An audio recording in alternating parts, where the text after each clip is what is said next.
I've been attached with the feeling of now waking up with you by my side.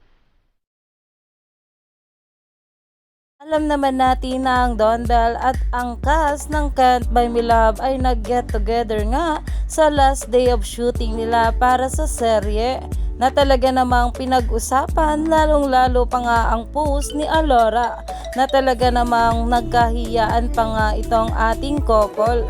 Pero ito na nga guys, ang pag-uusapan natin ngayon, ang isang post ng Abante News Online sa teletabloid kung saan ay nabanggit nga itong ating Don Bell.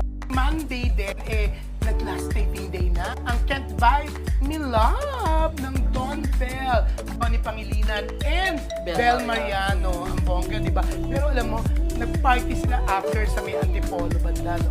Tapos after, mga 2 a.m., pumunta pa sila sa bahay ni Albi Casino. Sabi ni Mami, dito sa Quezon City, sabi ni Mami Rina, inila pa raw ni Albi and Don Bell. Nagtanan na, sabi ni Mami. Diba? Tapos pati si Marie, si Aunt.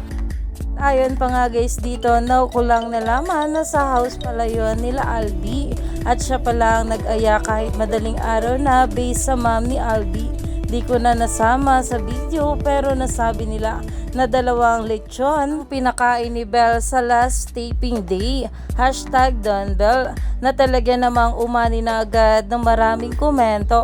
Lalong-lalo pa nga ang huling sinabi na nagtanan na itong ating couple. Kaya naman stay tuned lang tayo for more update ka ating Don Bell na sila Donnie at Bel Mariano sa mga susunod na araw pa.